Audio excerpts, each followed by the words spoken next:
ഓം ശ്രീ ഗണേശായ നമ. ഓം ശ്രീ ഗണേശ ശാരദാ ഗുരുഭ്യോ നമ.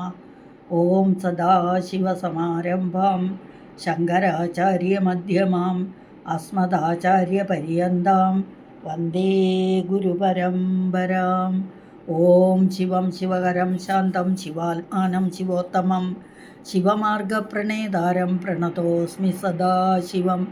ഹര ഹര മഹാദേവ സർവമംഗളമാംഗല്യേ ശിവേ സർവാർത്ഥസാധികേ ശരണ്യേ ത്രംബകേ ഗൗരി നാരായണി നമോസ്തുതേ. ഓം ശ്രീ മഹാദേവ്യൈ നമ. ഓം ശ്രീ മഹാത്രിപുരസുന്ദര്യൈ നമ. ഓം ഹരി ഓം. ശ്രീ ശങ്കരാചാര്യ വിരചിതം സൗന്ദര്യലഹരി സ്തോത്ര പഠന പരമ്പരയിലേക്ക് എല്ലാവർക്കും സുസ്വാഗതം. ശുഭദിനം നേരുന്നു. 11 വരെയുള്ള ശ്ലോകങ്ങളാണ് കഴിഞ്ഞ ക്ലാസ്സിൽ പഠിച്ചത്. ഇനി നമുക്കിന്ന് പഠിക്കേണ്ടത് 12ഉം 13ഉം ശ്ലോകങ്ങൾ. ആദ്യം 12ാമത്തെ ശ്ലോകം വായിക്കാം.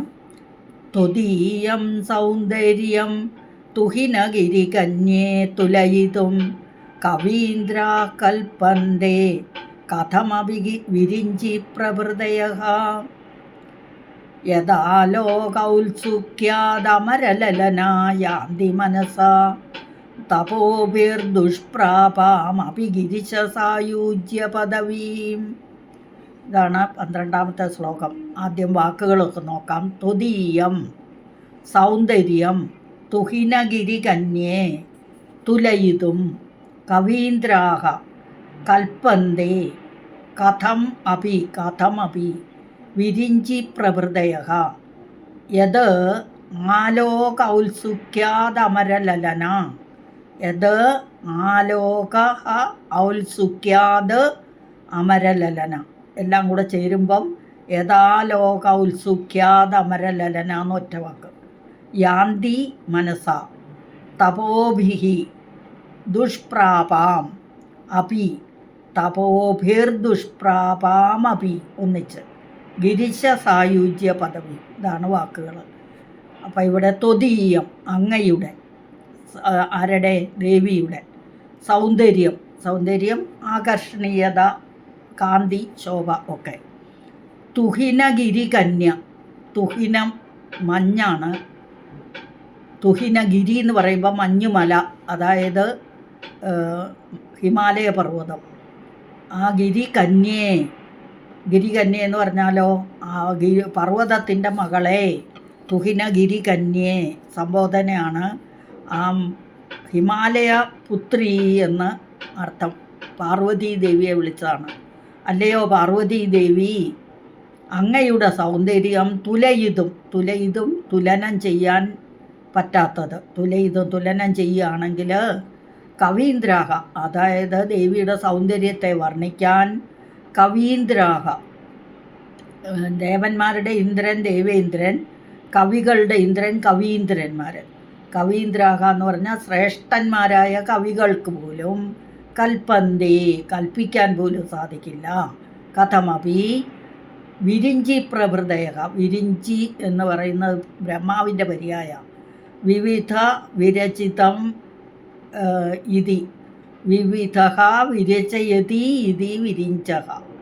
അവിടെ വിരിഞ്ചൻ ബ്രഹ്മാവ്, പ്രഭൃതേഹ ബ്രഹ്മാവ് മുതലായവർക്ക് പോലും ദേവിയുടെ സൗന്ദര്യത്തെ വർണ്ണിക്കാൻ സാധിച്ചിട്ടില്ല. ഏതൊരു ദേവിയാണോ ആലോകനം ചെയ്യുക, കാണുക, ഏതൊരു ദേവിയെ കാണാൻ ഔത്സുക്യാത് ഉത്സാഹത്തോടുകൂടി, അത്യുത്സാഹത്തോടുകൂടി, ഔത്സുക്യാത് അമരലലന, അമരന്മാർ ദേവന്മാർ, ലലന സ്ത്രീകൾ. അപ്പോൾ അമരന്മാരായ ലലനകളെന്ന് പറഞ്ഞാൽ ദേവസ്ത്രീകൾ എന്നർത്ഥം. ഉർവശി, മേനക, രംഭ, തിലോത്തമയൊക്കെ തുടങ്ങിയ ദേവസ്ത്രീകൾ യാന്തി മനസ്സാൽ പ്രാപിക്കുന്നു. അതായത് ദേവിയുടെ സൗന്ദര്യം വിവരിക്കാനായിട്ട് ആർക്കും സാധിക്കില്ല. അത് തുലനം ചെയ്യാനായി ആർക്കും സാധിക്കില്ല, ബ്രഹ്മാവിന് പോലും. പിന്നെ തപസ്സുകൊണ്ടോ, തപോഭിഹി തപസ്സികൾക്ക് പോലും, ദുഷ്പ്രാപാം അഭി എന്ന് പറഞ്ഞാൽ പോലും എന്നർത്ഥം. അപ്പം തപസ്സികൾക്ക് പോലും തപസ്സുകൾ, ചില ഉഗ്രമായ തപസ്സുകളുണ്ട്, കൃച്ഛ്രചാന്ദ്രായണാദി തപസ്സുകൾ. ആ തപസ്സുകൾ കൊണ്ട് പോലും അഭി പോലും ഗിരിശ സായുജ്യ പദവി, ഗിരിശൻ മഹാദേവൻ സായുജ്യ പദവി, ആ മഹാദേവ പദവി സായുജ്യത്തെ പ്രാപിക്കാൻ വേണ്ടി ദേവസ്ത്രീകൾ മനസ്സുകൊണ്ട് അശിവസായുജ്യ പദത്തെ പ്രാപിക്കുന്നു എന്നർത്ഥം. അപ്പോൾ ഇവിടുത്തെ ത്വദീയം സൗന്ദര്യം തുഹിനഗിരി കന്യേ തുലയിതും കവീന്ദ്രാഹ കൽപ്പന്തേ കഥം അഭിവിരിഞ്ചി പ്രഭൃതയ. വിരിഞ്ചി പ്രഭൃതയ എന്ന് പറഞ്ഞാൽ വിരിഞ്ചൻ തുടങ്ങിയായ പ്രമാണികൾ അല്ലെങ്കിൽ പ്രധാനപ്പെട്ടവർക്ക് പോലും യഥാലോകൗത്സുഖ്യാതമരലന യാന്തി മനസ തപോഭിർദുഷ്പ്രാപാം അഭിഗിരിശസായുജ്യ പദവീം. ത്വദീയം സൗന്ദര്യം, നിന്തിരുവടിയുടെ സൗന്ദര്യത്തെ, തുഹിനഗിരി കന്യേ അല്ലയോ ഹിമവൽപുത്രി, തുലയിതും ഉപമിച്ചു വർണ്ണിക്കുന്നതിന്, കവീന്ദ്രാഹ ശ്രേഷ്ഠന്മാരായ കവികൾ, കൽപ്പന്തേ സമർത്ഥന്മാരാകുന്നുവോ, അതായത് ശ്രേഷ്ഠന്മാരായ കവികൾക്ക് പോലും സാധിക്കില്ല എന്നർത്ഥം, കൽപ്പിക്കാൻ പോലും സാധിക്കില്ല. കഥമഭി വളരെ പ്രയാസപ്പെട്ടിട്ടും, വിനിഞ്ചി പ്രഭൃതേഹ ബ്രഹ്മാവ് മുതലായ യത് ആലോക ഔത്സുഖ്യാതി യാതൊരു നിന്തിരുവടിയുടെ സൗന്ദര്യത്തെ കാണണമെന്ന അത്യാശയോടുകൂടി അമരലലന രംഭ ഉർവശി മുതലായ അപ്സര സ്ത്രീകൾ യാന്തി മനസ്സിനെ പ്രാപിക്കുന്നു, മനസ്സുകൊണ്ട് പ്രാപിക്കുന്നു. തപോഭിഹി ദുഷ്പ്രാപാമപി കൃച്ഛ്രചാന്ദ്രായണ ആദി തപസ്സുകൾ കൊണ്ട് പ്രാപിക്കുന്നതിന് കഴിയാത്തതുകൊണ്ട്, അതിന് പോലും കഴിയില്ല, തപസ്സുകൊണ്ടും പ്രാപിക്കാൻ സാധിക്കില്ല എന്നർത്ഥം. ഗിരിശ സായുജ്യ പദവി, ശിവസായുജ്യ പദത്തെ പ്രാപിക്കുന്നതിന് കഴിയുന്നില്ല എന്ന് പറഞ്ഞാൽ, അല്ലയോ ഹിമവൽപുത്രിയായ ദേവി, നിന്തിരുവടിയുടെ സൗന്ദര്യത്തെ ഉപമിച്ച് വർണ്ണിക്കുന്നതിന് ബ്രഹ്മാവ് ബൃഹസ്പതി മുതലായ കവിശ്രേഷ്ഠന്മാർ വളരെ പ്രയാസപ്പെട്ടിട്ടും സമർത്ഥരായി ഭവിക്കുന്നില്ല. രംഭ ഉർവശി മുതലായ അപ്സര സ്ത്രീകൾ യാതൊരു നിന്തിരുവടിയുടെ സൗന്ദര്യത്തെ കാണണമെന്നുള്ള അത്യാഗ്രഹത്തോടുകൂടി കൃച്ഛ്രചാന്ദ്രായണാദി തപസ്സുകൾ കൊണ്ടുപോലും പ്രാപിക്കാൻ കഴിയാത്തതായ ശിവസായുജ്യ പദവിയെ മനസ്സുകൊണ്ട് പ്രാപിക്കുന്നു. ദേവസ്ത്രീകൾ ബ്രഹ്മാദികൾക്ക് കൂടി വർണ്ണിക്കാൻ കഴിയാത്ത ദേവീ സൗന്ദര്യത്തെ കാണണമെന്നുള്ള അത്യാഗ്രഹം നിമിത്തം ശിവസായുജ്യ പദത്തെ മനസ്സുകൊണ്ട് പ്രാപിക്കുന്നു. ദേവീ സൗന്ദര്യം സദാശിവന് മാത്രം വിഷയമായിട്ടുള്ളതാകുന്നു. സദാശിവഭാവത്തെ അവലംബിക്കാതെ സൗന്ദര്യാനുഭവം, ദേവിയുടെ സൗന്ദര്യാനുഭവം അസാധ്യമാണ്. അതുകൊണ്ട് തന്നെ അമരസുന്ദരികൾ, ദേവസ്ത്രീകൾ മനസ്സുകൊണ്ട് ശിവഭാവത്തെ പ്രാർത്ഥിക്കുന്നു. ദേവസ്ത്രീകളെ കൊണ്ട് പുരുഷഭാവത്തെ പ്രാർത്ഥിപ്പിക്കത്തക്ക മാഹാത്മ്യത്തോടു കൂടിയതാണ് ജഗദംബയുടെ ലാവണ്യ അതിശയമെന്ന് താല്പര്യം. അപ്പം ദേവിയുടെ സൗന്ദര്യത്തെക്കുറിച്ചാണ് ഇവിടെ പറഞ്ഞത്. ഒന്നുകൂടെ, ത്വദീയം സൗന്ദര്യം തുഹിനഗിരി കന്യേ തുലയിതും കവീന്ദ്രാഹ കൽപ്പന്തേ കഥമഭി വിരിഞ്ചി പ്രഭൃതയ യഥാലോകൗത്സുഖ്യാതമരലലനായാന്തി മനസ. ആലോകൗത്സുഖ്യാതമരലലന എന്നാണ്. യത് ആലോകൗത്സുഖ്യ, അതാണ് യഥാലോകൗത്സുഖ്യ എന്ന് പറഞ്ഞത്. തപോഭിർദുഷ്പ്രാപാമപി ഗിരിശസായുജ്യ പദവീം. അടുത്ത ശ്ലോകം.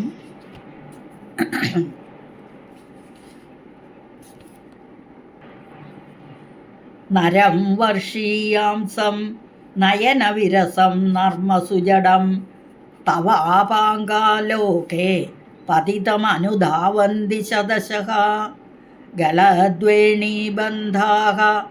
കുചകലശവിസ്രസ്തസിചയാ ഹഠാത് തൃട്യത്കാഞ്ചോ വിഗളിതദുകൂലായുവദയഃ. നരം വർഷീയാംസം, നരനെ, പുരുഷനെ എന്നർത്ഥം. വർഷീയാംസം അതായത് വൃദ്ധൻ, വൃദ്ധി പ്രാപിച്ചവൻ, ഏറ്റവും വൃദ്ധനായ പുരുഷനെ നയനവിരസം, നയനവിരസം എന്ന് പറഞ്ഞാൽ കണ്ണുകൾക്ക് വിരസമായത് എന്ന് പറഞ്ഞാലോ കണ്ണ് കാണാത്ത അവസ്ഥ, അതായത് നമ്മളുടെ കാറ്ററാക്റ്റ് പോലെയുള്ള രോഗമുള്ള അല്ലെങ്കിൽ സൗന്ദര്യമില്ലാത്ത കണ്ണുകൾക്ക് സാധിക്കാത്തത്. നർമ്മസു ജഡം, ഈ സുരതാദി ക്രിയകളിൽ മൂഢന്മാരായ ആൾക്കാർ, ജഡം എന്ന് പറഞ്ഞാൽ മൂഢൻ എന്നിവിടെ അർത്ഥം. ജഡം തവ ആപാങ്കാലോകി, നിന്തിരുവടിയുടെ കടാക്ഷ വീക്ഷണത്തിൽ പതിതം, പതിതം പതിച്ചവനായ, ദേവിയുടെ കടാക്ഷ വീക്ഷണത്തിൽ പതിച്ചവനായ അനുധാവന്തി, ധാവന്തി എന്ന് പറഞ്ഞാൽ ഓടുക, അനുധാവന്തി പിന്തുടർന്നോടുക എന്നർത്ഥം. ശതശഹ, ശതശ 100 കണക്കിന്, 100 ശതം. ശതശഹ എന്ന് പറഞ്ഞാൽ അസംഖ്യം എന്നർത്ഥം, 100 കണക്കിന് എന്ന് പറഞ്ഞാൽ ധാരാളം. ഗളത് വേണീബന്ധാഹ, ഗളത് എന്ന് പറഞ്ഞാൽ അഴിഞ്ഞു വീണ എന്നർത്ഥം. വേണീബന്ധ, വേണി തലമുടിയാണ്, കേശം. അപ്പോൾ കെട്ടഴിഞ്ഞു വീഴുന്ന തലമുടിയോടുകൂടിയവളും കുചകലശ വിസ്രസ്ത സിചയ, കുചം സ്തനങ്ങളാണ്, കലശങ്ങൾ, സ്തനകലശങ്ങൾ എന്ന് പറഞ്ഞാൽ, സ്തനകലശങ്ങൾ എന്ന് പറഞ്ഞാൽ 2 കുജങ്ങൾ, ആ കുജങ്ങളിൽ നിന്ന് വിസ്രസ്തമായത്, വിസ്രസ്തം എന്ന് പറഞ്ഞാൽ വഴുതി വീഴുന്ന, ഊർന്നു പോയ എന്നൊക്കെ അർത്ഥം. സിചയ എന്ന് പറഞ്ഞാൽ മേൽവസ്ത്രം, നമ്മുടെ മുണ്ടും വേഷ്ടി എന്നൊക്കെ പറയില്ലേ, സാരിയൊക്കെ ഉടുക്കുമ്പോൾ മേളിലിടുന്ന ഭാഗത്തെയാണ്. അപ്പോൾ ആ സ്ഥലങ്ങളിൽ നിന്ന് ആ ഡ്രസ്സൊക്കെ ഊർന്നു പോയി താഴേക്ക് വീണു പോകുന്ന ആ മേൽവസ്ത്രത്തോട്, മേൽവസ്ത്രം ഊർന്ന് താഴോട്ട് വീണിരിക്കുന്നു. ഹഠാത്, ഹഠാത് എന്ന് പറഞ്ഞാൽ എന്താ പറയുക, പൊട്ടിത്തെറിക്കുക. തൃട്ടിയത, തൃട്ടിയതും അത് തന്നെയാണ്. ഹഠാത് തൃട്ടിയത് കാഞ്ചിയക, അതായത് ഹഠാത് എന്ന് പറഞ്ഞാൽ പെട്ടെന്ന്, തൃട്ടിയതെന്ന് പറഞ്ഞാൽ പെട്ടെന്ന് പൊട്ടിത്തെറിക്കുന്ന എന്നർത്ഥം. പെട്ടെന്ന് പൊട്ടിത്തെറിക്കുന്ന കാഞ്ചി, കാഞ്ചി എന്ന് പറഞ്ഞാൽ അരഞ്ഞാണം, ദേവിയുടെ അരഞ്ഞാണത്തെ ഓഢ്യാണം എന്നാണ് പറയുന്നത്.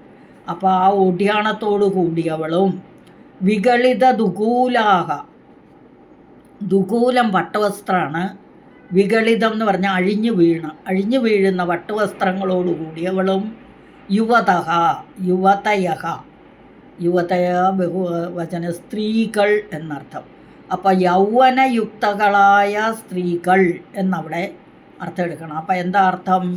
ഇവിടെ നരം വർഷീയാംസം നയനവിരസം നർമ്മസുജടം തവ ആപാങ്കാലോകേ പതിതമനുധാവന്തി ശതശഃ ഗളദ്വേണീബന്ധാഃ കുചകലശവിസ്രസ്തസിചയാ ഹഠാതൃട്യത് കാഞ്ചോ വിഗളിതദുകൂലാഹ യുവതയഃ.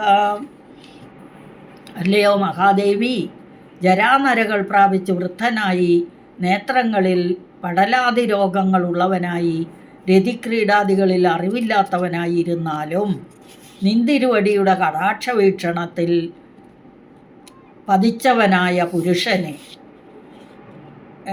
അസംഖ്യം യൗവനയുക്തകളായ സുന്ദരിമാർ കൊഴിഞ്ഞു വീഴുന്ന തലമുടിയോടും സ്തനകലശങ്ങളിൽ നിന്ന് വഴുതി വീഴുന്ന മേൽവസ്ത്രത്തോടും പെട്ടെന്ന് പൊട്ടിത്തെറിക്കുന്ന ഓഡ്യാണത്തോടും അഴിഞ്ഞു വീഴുന്ന പട്ടുവസ്ത്രത്തോടും കൂടി പിന്തുടർന്നോടുന്നു.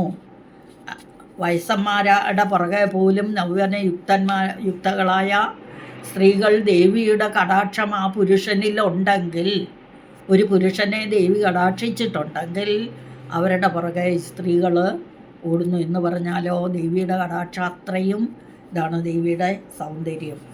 അപ്പം ഈ 2 ശ്ലോകം ഒന്നും കൂടി വായിക്കാം, 12ഉം 13ഉം.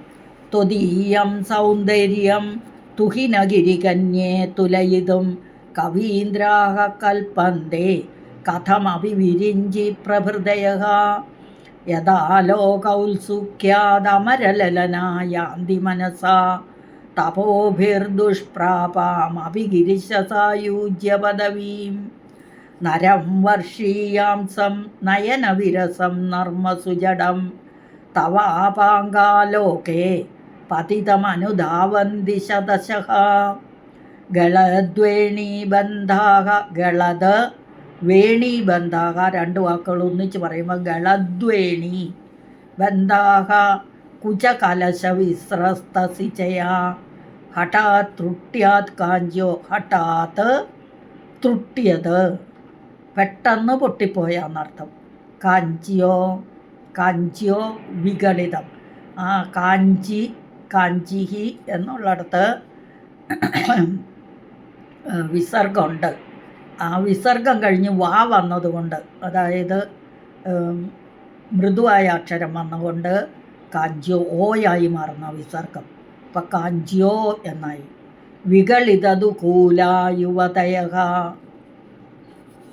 അടുത്ത ക്ലാസ്സിൽ വരുമ്പോഴേക്കും അമീ നാരായണ സകലം ശ്രീദേവ്യാർപ്പണമസ്തു.